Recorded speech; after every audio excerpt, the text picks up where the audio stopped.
We are now recording. Sounds good. Okay, go ahead. Okay, we're going to call the meeting to order. Roll call. Dick Pufall is excused. Mike Berlin, Mike is not here. Marty Vitek, Here. Gary Mertig, Here. Bill Metzinger. Here. Okay, we have a quorum. Make sure you're speaking to Mike Gary. I think Mike told me yesterday that he put on the telephone. Okay, so Mike may come in on the phone. We'll have to see if he's on or if he comes in. Yep, if he comes on the phone, we'll notice it on your left-hand side of that screen. Okay. We need a motion to approve the agenda. Also move. Second. Motion by Bill, seconded by Marty. Any questions on it? Otherwise, all those in favor of approving the agenda say aye. Aye. Opposed, motion carried. Public comments? No public at the moment. So we'll go to item 4, approval of executive meeting minutes from August 10th, 2020. Questions? I move we approve the minutes. Motion by Marty, I will second it. second by Bill. No other questions? All those in favor say aye. Aye. Opposed, motion carried. Item 5, discussion and possible action on employee handbook update. Okay, hang on, I just gotta get,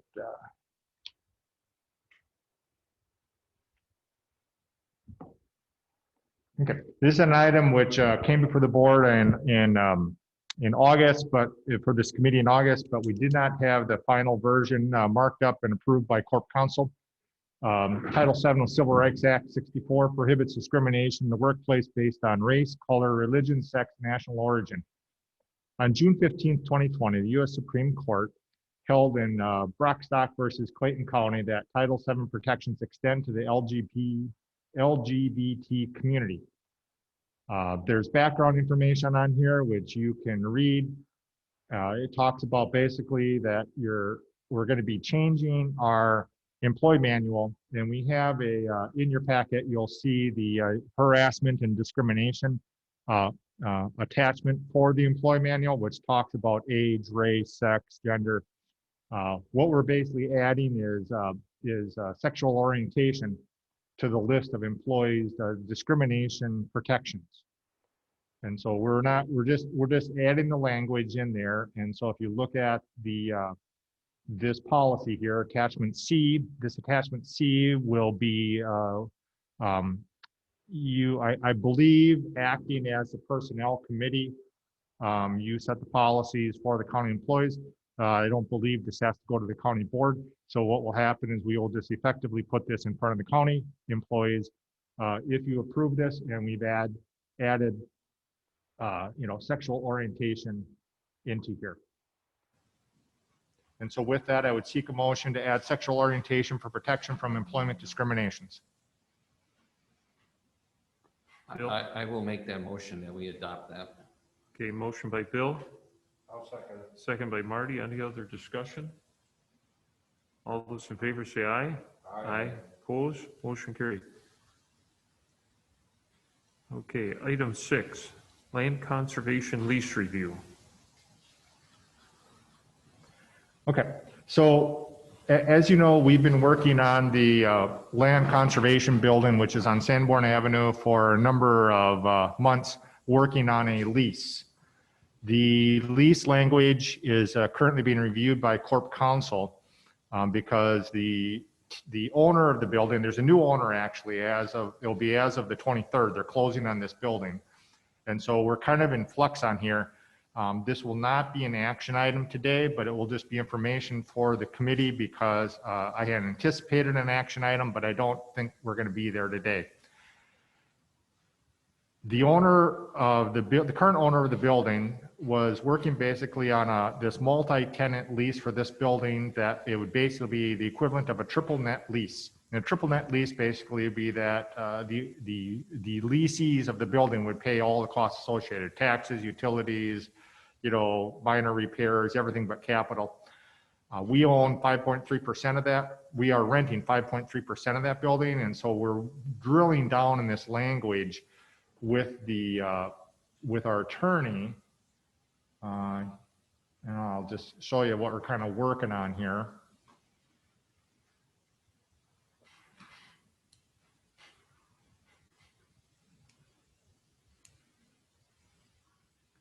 And so some of the language that we're working on is having to do with what is operating expenses, what is the lessor, what are we responsible for, these direct costs. They're going to be paid 100% by the leasee. So these are issues which we're currently negotiating. And so, but in my conversations with this, and once I found out who the new owner is, I did contact the new owner. And we are basically going to propose slightly different terms because the cost of increasing the rent was, I think, like $10,000 over the course of a year.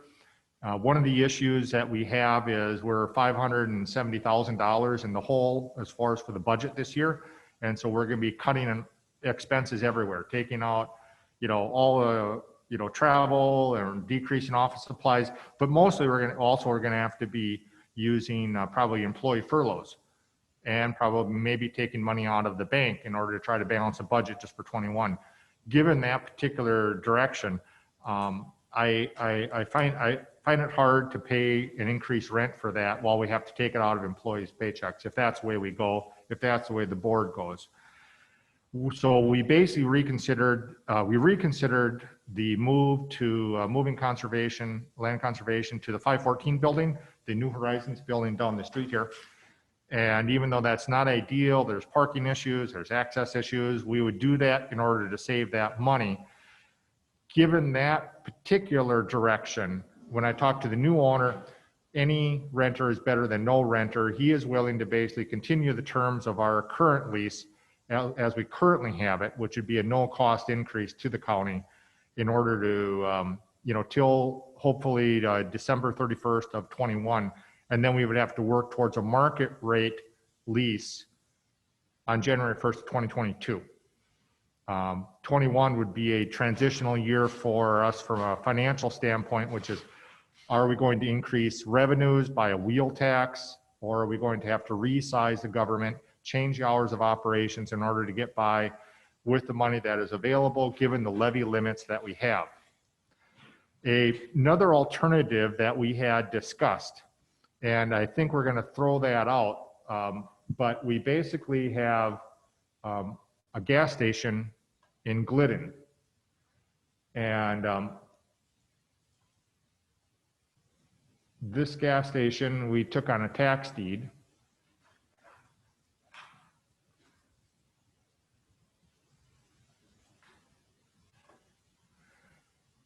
And the inside has, is basically just like people walked away from it. And so one of the things that we had considered as we're looking at the land conservation building was obviously, one, what would it take to remodel this building and try to fix it up to making it an office? But from a practical standpoint, when we analyze the population and the citizens that are utilizing the land conservation office, they are here, they come up to Ashland. They're mostly in the northern part of the county here, 112, and they basically work with the USDA, other partners within the county are in the city of Ashland.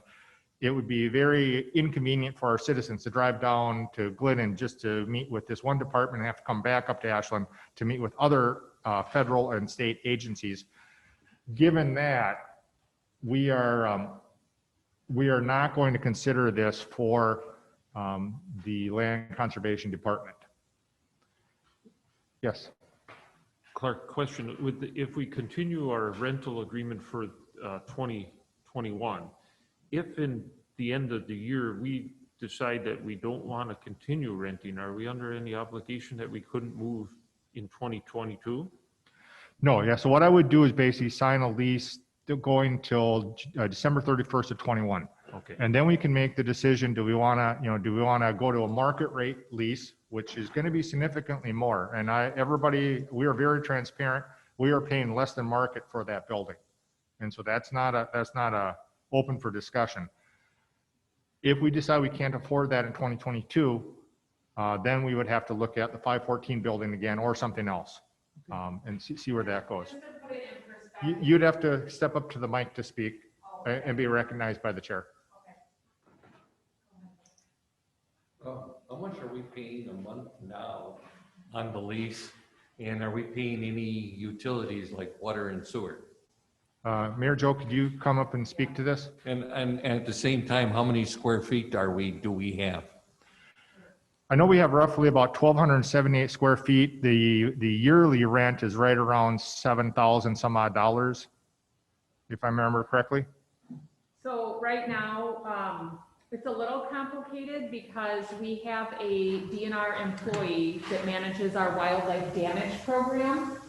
And they share our space with us, and he receives 100% reimbursement from the state. So the county share right now is $4,400 a year. Plus the DNR contributes $4,000. Okay, so next year in 2021, that DNR position is going away. So we will no longer be getting that $4,000. So we'll have to absorb the remaining. We currently are paying $4.74 a square foot. And the average rental rate in Ashland was between $10 and $12 a square foot, I think you determined?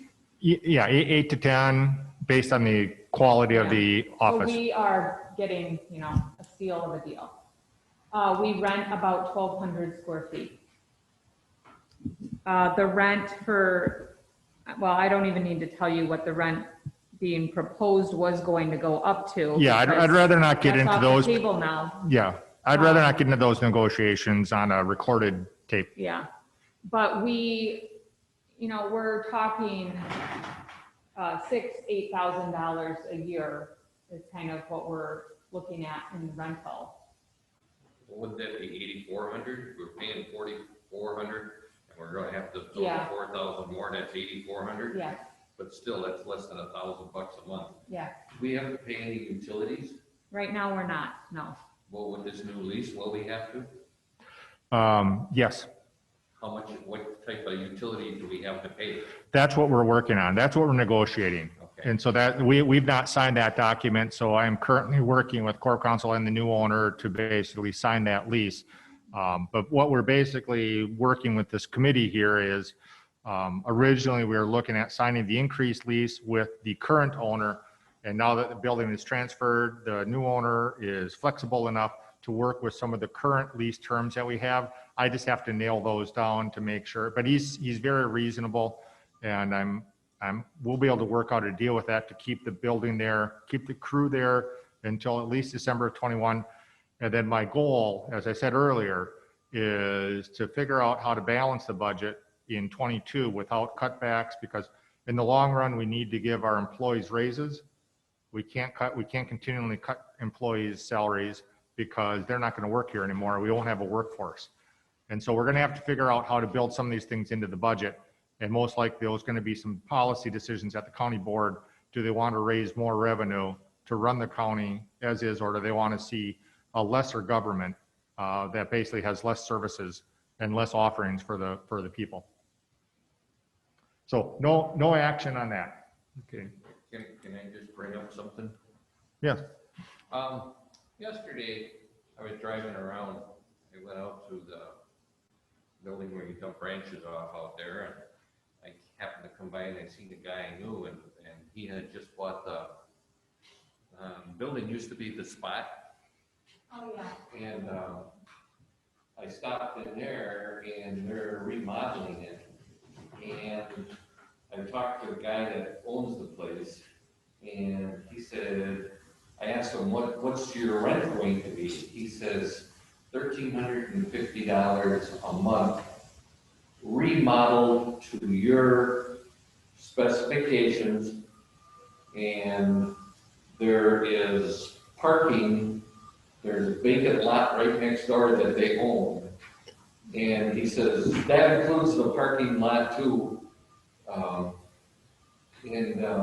So, but he said $13.50, all utilities included, remodel to your specifications with parking for your vehicles. So I think it was 1,200 and some square feet, that's why I was asking. And bathrooms are there, bathrooms are included, you know, so there is, you know, but I was just trying to see how that compared to, well, we're getting a lot, it looks like we're getting a lot better deal, but how much utilities are we going to have to pay? You know, that could be $300-400, we have to pay heat and everything, you know, that could be a lot of money. Well, my assumption is, and I'm not trying to negotiate, but anybody negotiating would look at what his total cost of utilities is for the building, and our percentage should come into play somewhere there, I'm sure. Yeah, we rent, that's where we're, on the current lease, we're trying to get down to delineating the 5.3% of these associated costs for that building. So yeah, it's a 25,000 square foot building, but we have 5%, so. Question.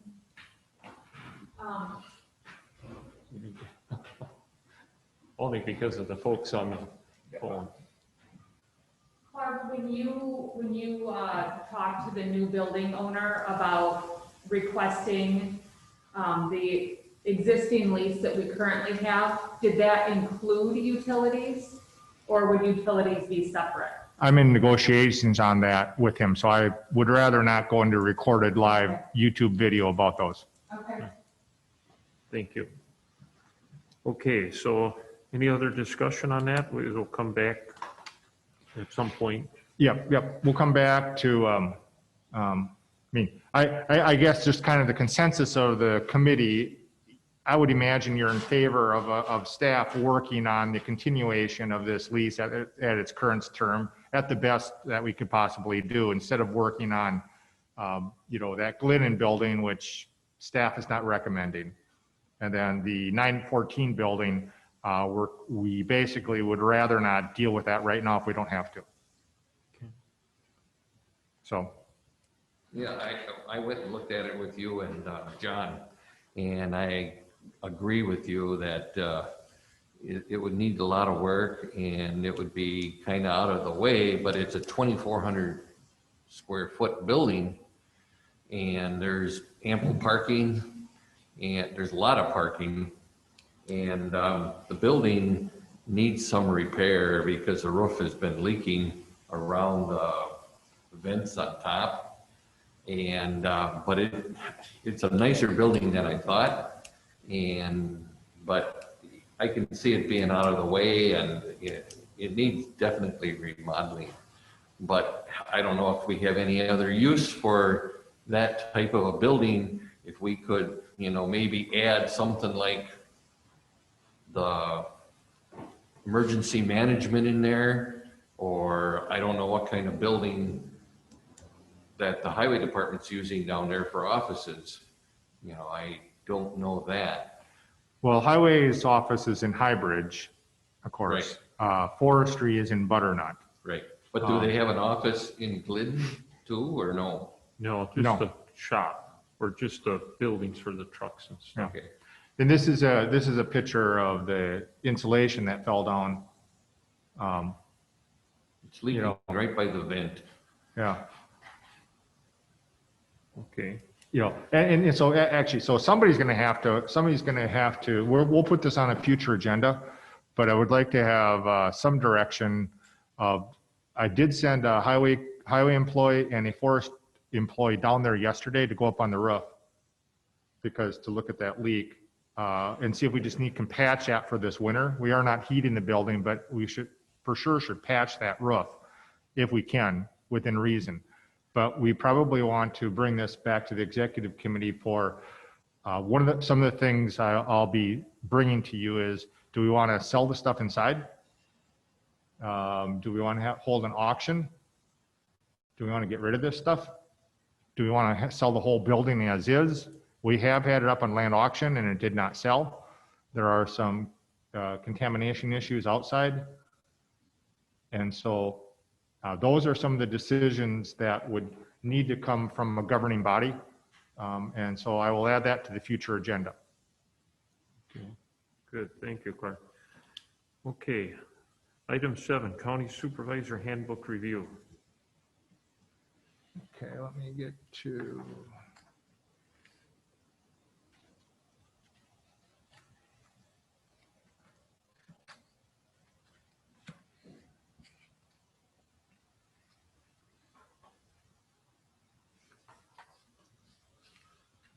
Okay, so this was added to the agenda for, and just for background for people watching this, this is the handbook which the county board adopted in May of 2020.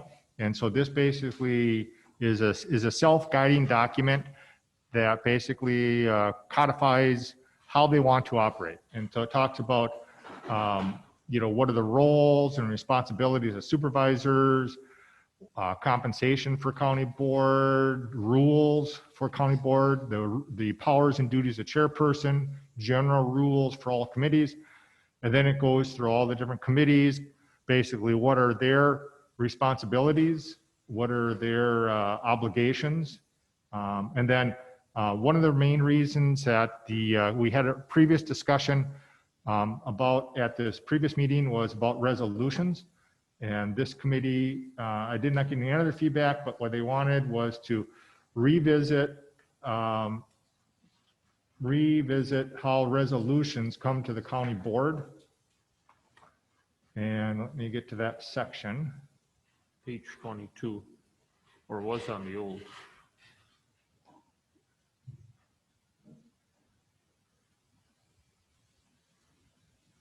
Resolutions right there. Okay. Right, and so basically the process for the county board handbook is the standard practice is you should, it's actually in the handbook, that this committee will review the county board handbook and make recommendations for the county board to ratify and deliberate on at least once every session. And a session is a 2-year period, so between your elections. So, and it would be best to review this document anytime during this 2-year period. Standard practice would be that we would want to adopt it before the next session starts.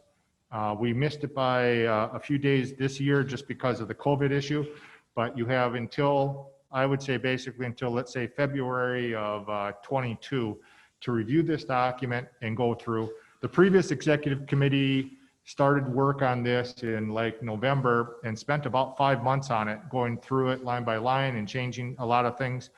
And obviously this is a document that will change, and I would encourage it to change with every session because a new county board can decide how they want to operate. This is your document, you decide how you want to operate. So with that, the conversation was all resolutions brought before the county board must be introduced by county board supervisor, a committee of Ashland County Board, or the county administrator. Should so be stated in resolution which committee, county board supervisor, or county staff has introduced said resolutions. All resolutions should be presented to the county clerk at the call of the clerk. This will give the clerk time to distribute copies to all supervisors. Supervisors and committee chairs should be prepared to answer questions pertaining to the resolution. So with that, you could discuss if you want to change the language on there.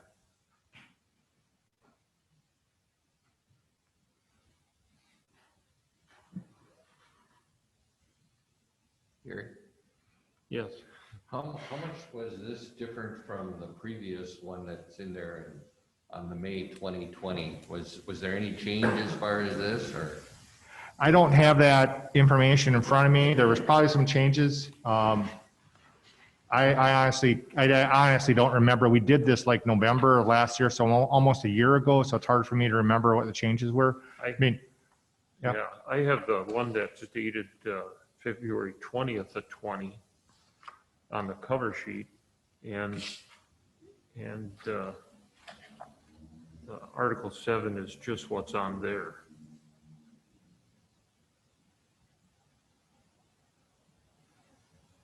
I think, and this may be all right. I guess the discussion really started about, Bill goes to the clerk and introduces 4 resolutions tomorrow for the next county board meeting. I think the county board just needs some kind of time frame to look at it. That was kind of, because, or I could come and introduce a multitude of resolutions and nobody knows enough background information, and you're presented at a county board meeting and say, vote on it, and you really don't have the background. I like the fact that we'd know who did it, and then we'd be able to ask those questions of the committee and say, what's the real purpose of it? And this may cover us, but I think the board as a whole needs to just know, we need to ask those questions. So if I come with a resolution to say, I want Butternut to be the capital of Wisconsin, somebody can ask those questions and say, why? Because so many times we get them at the day of the meeting and we really don't know where it's coming from. Yeah, but according to this, that still allows a county board supervisor to do that. Correct. And Without originally, it going to any committee. Do we want to change that? I guess. that a county board supervisor should present. Yeah, that's what it says there. Yeah, but are you saying we should have it where a county board supervisor would want to have a committee review the resolution before it comes to the board? I think that's the best approach, because then the rest of the board has some confidence that different eyes looked at this besides. What committee will you suggest, Marty? Would you suggest the executive? Well, I suppose it would depend. If somebody came with a resolution to say, Ashland County Board of Supervisors supports farming in Ashland County, it could go to land conservation. If somebody comes and says, we no longer want to cut oak trees in the county, it would be forestry. Yeah. And then you're right, we would have some backing of a committee reviewing it and saying, There is this other provision that I keep harping on, it's where the chair assigns, when something comes before the board, the chair assigns it to a committee. And that's down in our the way the county board rules. I think it's item number 17, something like that. And that to me makes sense, because then everything that comes, unless it's an emergency, everything that comes is required to go through committee. Committee considers it and it takes it back. so would the solution be, like Clark is highlighting, that introduced by a committee of the county board or the county administrator? But we should also put that in there, that a county supervisor can make a resolution provided it's approved by a committee. Okay, Because otherwise, I still believe a county supervisor should be allowed to make a resolution. right. So I don't want to take that away, but I just think it should be taken before a committee. So I agree with that. you could introduce by an Ashland County Board Supervisor And approved by. and approved by a committee. And we'd probably have to educate ourselves to which committee, and we can either go to the county administrator, the county board chair, and say, what committee best reflects this proposal? Okay, So you want to add, introduced by Ashland County Board Supervisor after approval by a committee? Or before it gets approved by a committee? So if you want to take the capital of Wisconsin and move it to Butternut, frankly, I don't think we want to do that, by the way. I'm just saying, they got enough problems down there, Gary and I would agree to that. yeah, You know, right. I'm We from already- Butternut, so. it's a good thing to talk about. So what you would like to see is, you can come to a meeting and you would have a resolution, or you would have in your supervisor reports, you'd say, I'd like this added to the agenda, or I'd like the committee to do this. I mean, how do you want that worded? I would like to delete this out of here, introduced by a national county board, or change it, introduced by a national county board supervisor, with approval to be made by some committee. You know, something, I don't want to take it away that a supervisor can't go ahead and make a resolution. So could you say any resolutions introduced by a National County Board Supervisor will be assigned a committee, The appropriate committee. appropriate committee? For approval For before the approval. county board. Right, to approve to the county board. Any resolution introduced by board supervisor will be assigned to appropriate committee. Before being brought before the board. Right. Before, well, you're bringing to the board to get assigned to a committee. You'd say before being voted on by board. Yes.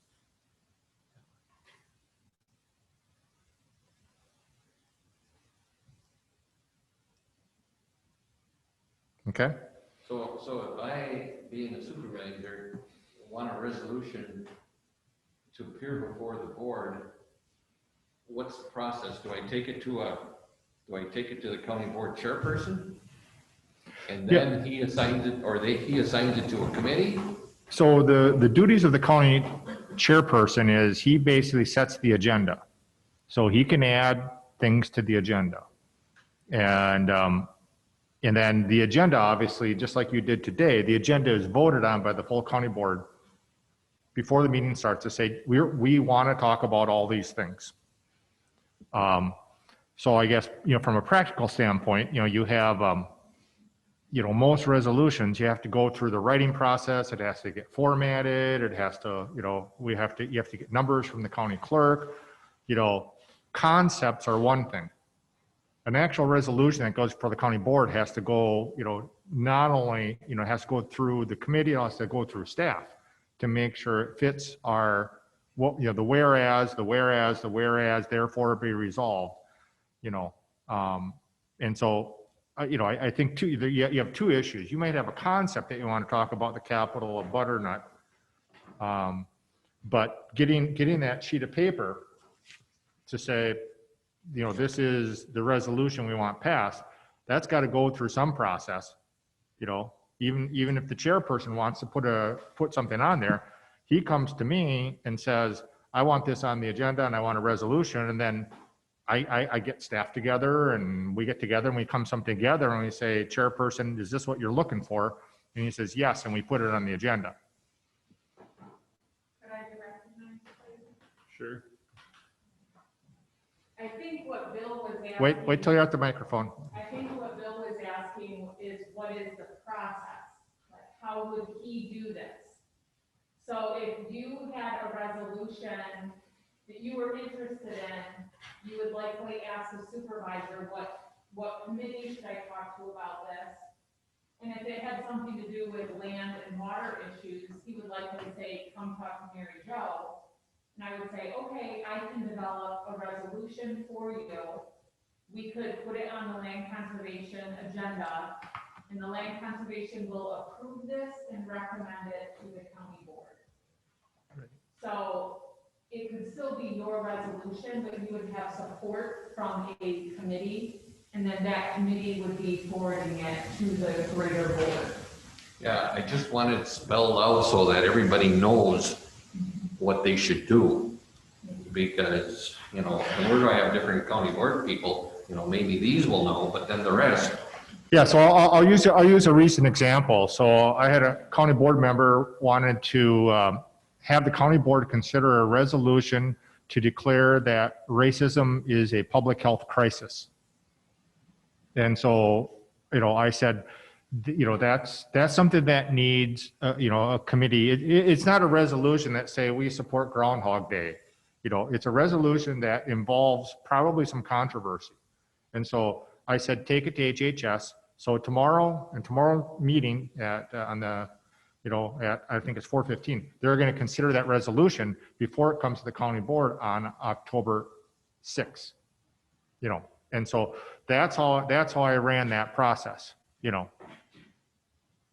I see it's on the agenda because I'm on that committee. Yes, and yeah, and so that's how that got there, and it was, it was like a couple county board members were very supportive of that. They want to consider that, and so, we basically work with staff to try to get some sort of resolution together. I think one of the biggest issues we had on this was and I still haven't resolved this inside my own head, is should the resolution that HHS passes state Health and Human Services basically feels blah, blah, blah, blah, blah, and then it's signed by the Health and Human Services chairperson? Or should they pass a resolution as it would be presented to the county board saying the county board of Ashland feels blah, blah, blah, blah, blah, and it would be signed by the chairperson of the county board after it was passed and deliberated on by the board. And so I think what we're doing is we're thinking about two, which is one, that the Health and Human Services Board would pass a resolution that was approved by the Health and Human Services Committee, but also forward a proposed resolution for consideration to the full county board. Because let's say the full county board decided not to pass that resolution, well, you still have a resolution passed by the Health and Human Services Committee that says we feel this, even if the full county board does not agree with us. So yeah, there are logistics as we're working on this, but I would think, that we would say, all resolutions will be assigned to an appropriate committee before being voted on by the board, and then, but also I think we have to recognize the power of the chairperson to add something to the agenda. Because I think we go back to the original one, which is, yeah, the Verso closing, basically, there was a resolution that you just passed just on consent agenda, and it didn't call for any action. It was basically just a letter. It was a letter that went to our representatives, Meyer and Bewley, to say, hey, this is a problem, help us. It didn't really call for any action. There wasn't any controversy, and Dick basically said he wanted that on the agenda, so we basically just put that on the agenda because, again, it wasn't a controversial action-taking budget type thing where, I call for a resolution to basically fix Ashland's sewer problem. Well, that's going to involve money. That's got to go through somebody. That's not, Dick just can't add it to the agenda,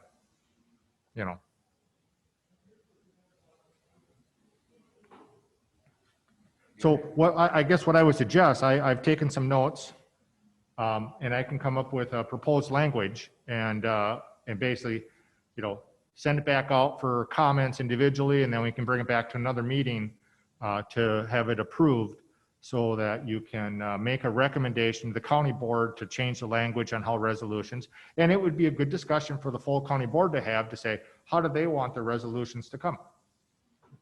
There is a provision that says that if emergency or something comes up on short notice, that it can be put on the agenda with a 2/3 vote of the people present. So I don't see how that would be much of an obstacle. Yep, yeah. We can, like on the county board meeting on the 6th of October, if all of a sudden on the 5th, past our deadline for notice, we have to do something about this. We can add it to the agenda, provided the board approves it, adding it to the agenda.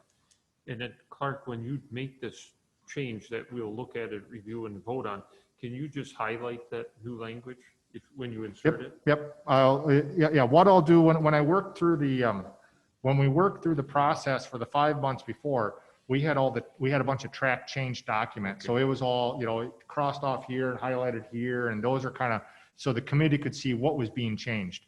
And then once they accept, and that was a slow process because they changed so much. It was like, once we accepted this and those track changes went away, and we work on another section and work on track changes. So it wasn't, it wasn't a 100-page document full of track changes. So yeah, so I will, this is a pretty simple thing. We will just highlight that.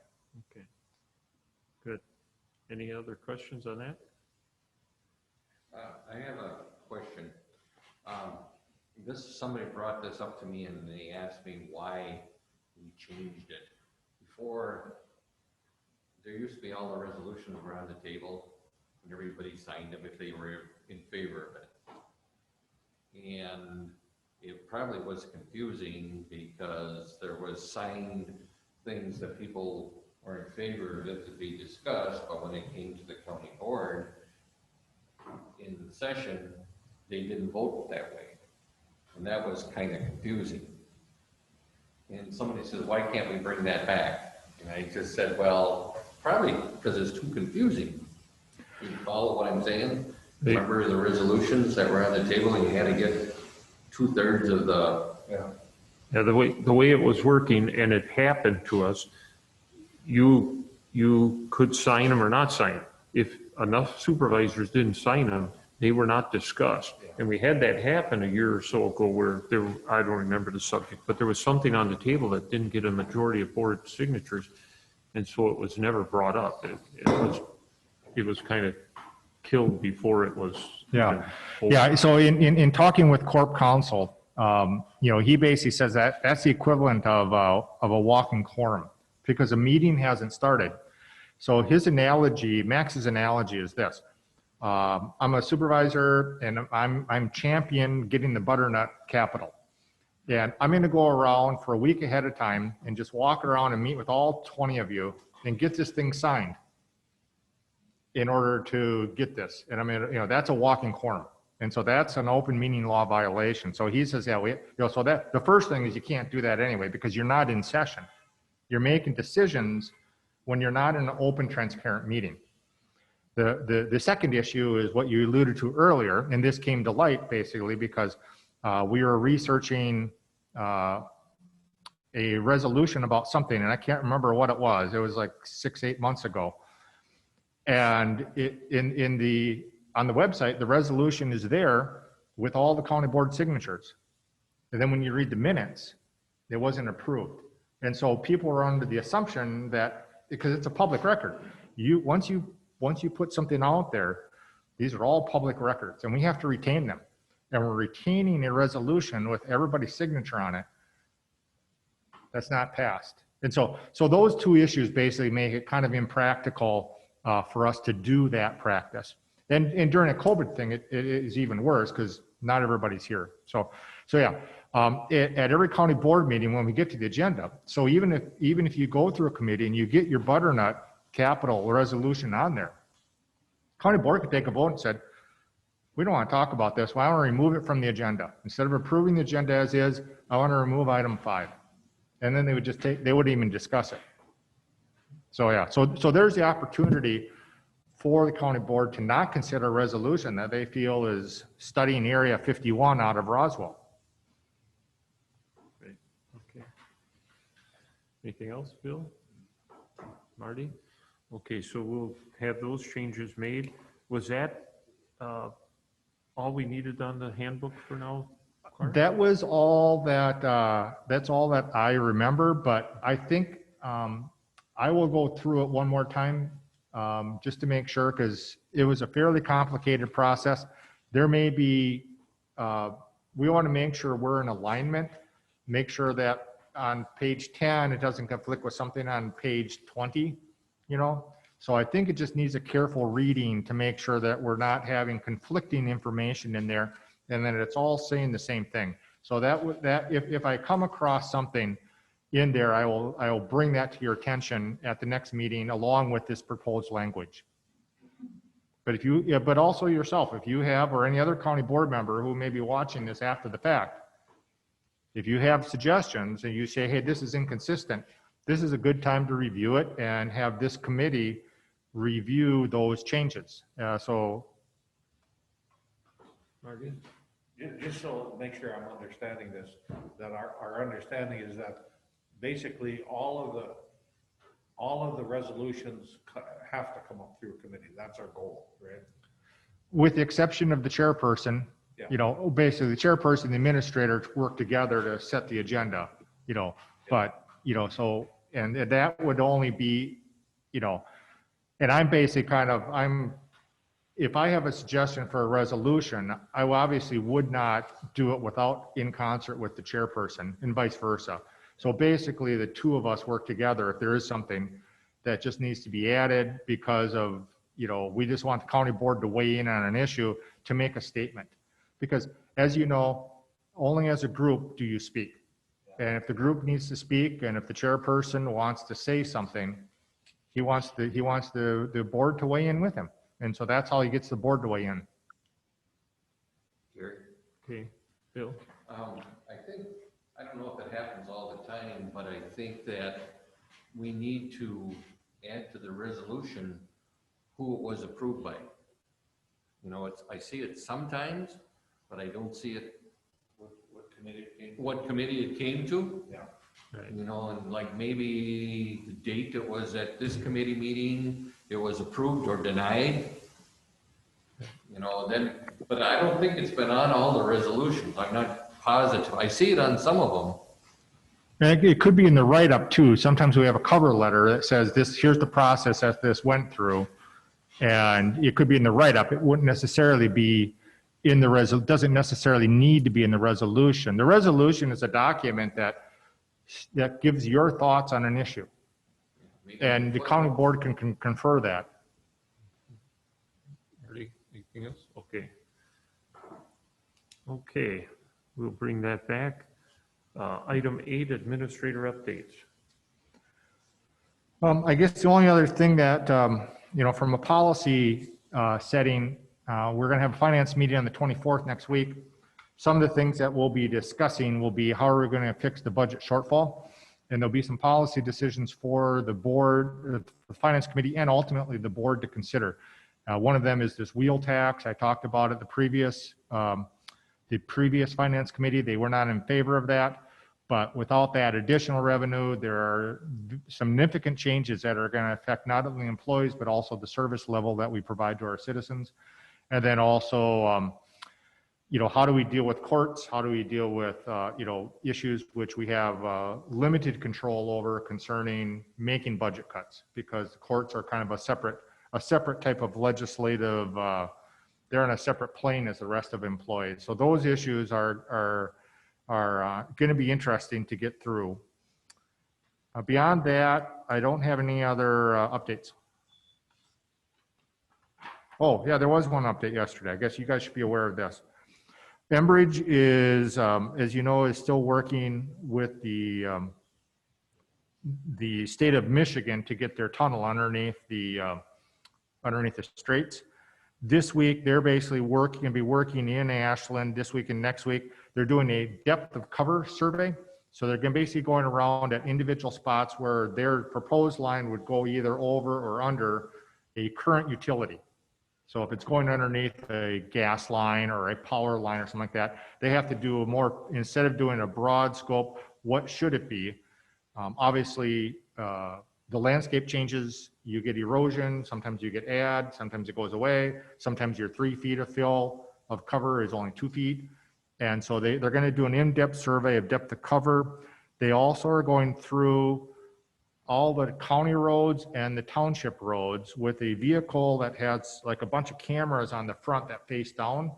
And they're basically reviewing all of the roads that they're going to be using during the construction period. They're going to rate the roads. So, you know, what type of cracking, what is the alligating, what is the pave rating, I guess you'd call it, for paved roads. And then obviously on the gravel roads that they're going to be using, you know, what is the shape, what is the tranches, what is the slope, all the different things that make a gravel road rated either good or poor.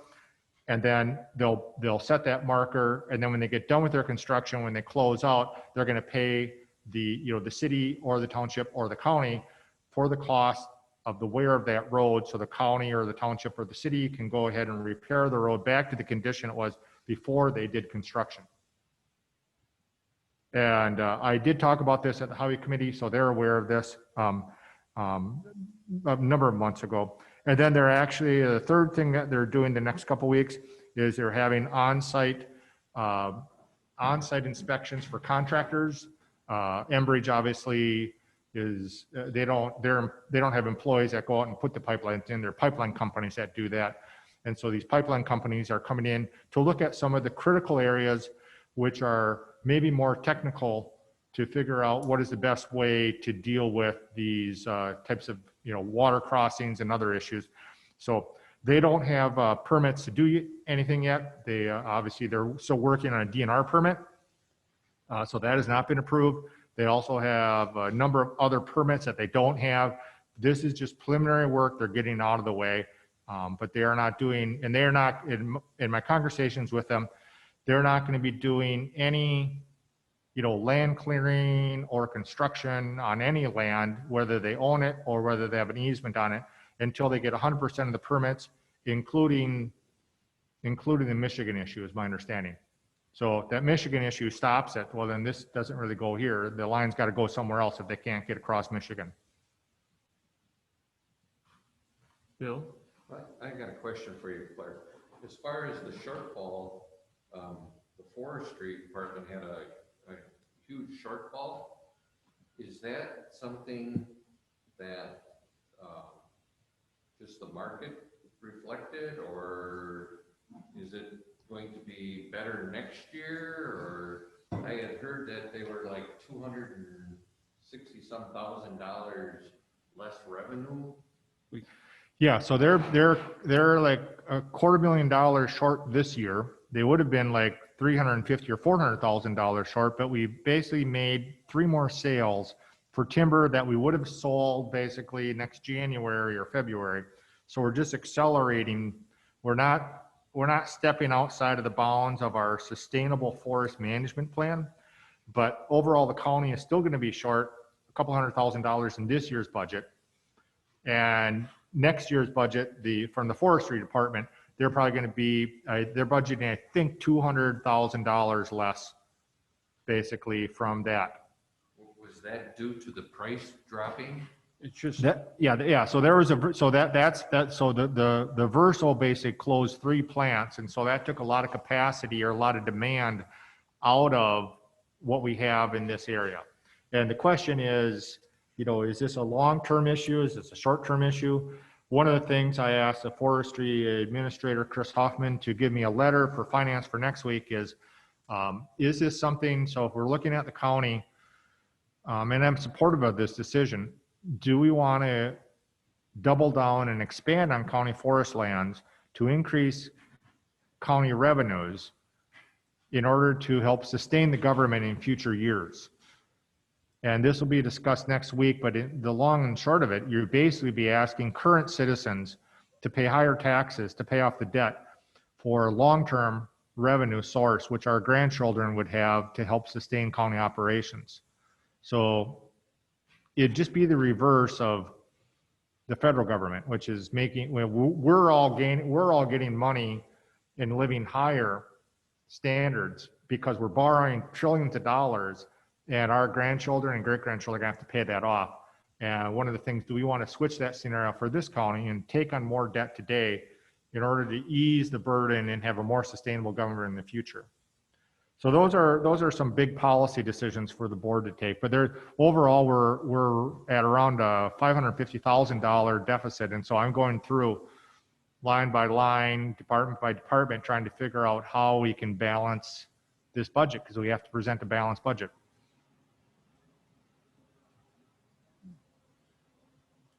good, thank you. Anything else, Clark? That's it. Next meeting date? We have county board on the 6th.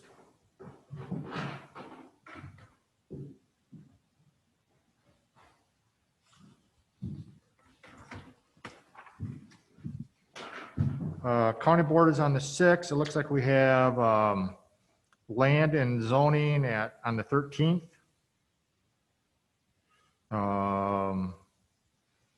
We could do the 20th of October if we have other items to deal with.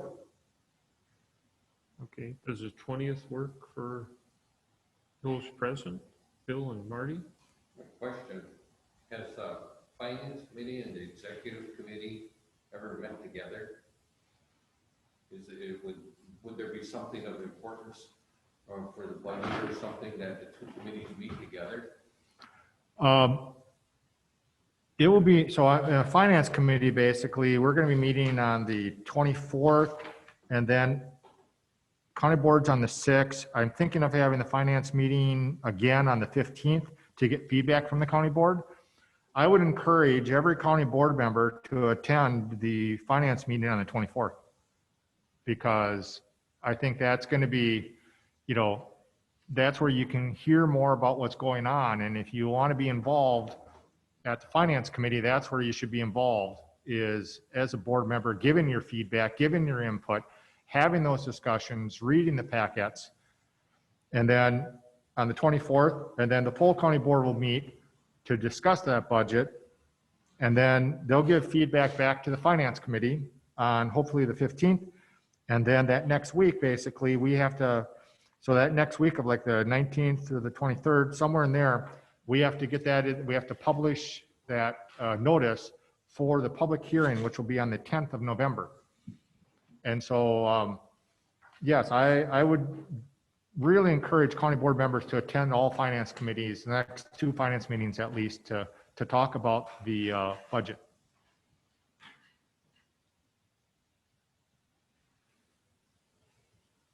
Okay, so tentatively the 20th of October, 9 o'clock? Yes. Yep. Okay, Yeah, and if the only thing on there is the handbook, we'll probably just wait. It's not that Right. important. So we'll, I just have a question. Is Mike Berlin, Mike, are you on the phone by chance? I did not see him. I didn't either. I suppose for now we'll mark him absent unless we hear differently. For what, sir? We should mark Mike as absent? Yes. Unless we hear different? Yes. So, Yeah, if he's not going to be here, he should contact myself or Clark. okay. Yep. Good. Thank you, Lori. You're welcome. Okay, so we need a motion to adjourn. So moved. Motion by Marty, seconded by Bill. All those in favor say aye. Aye. All right, thank you. Thank you.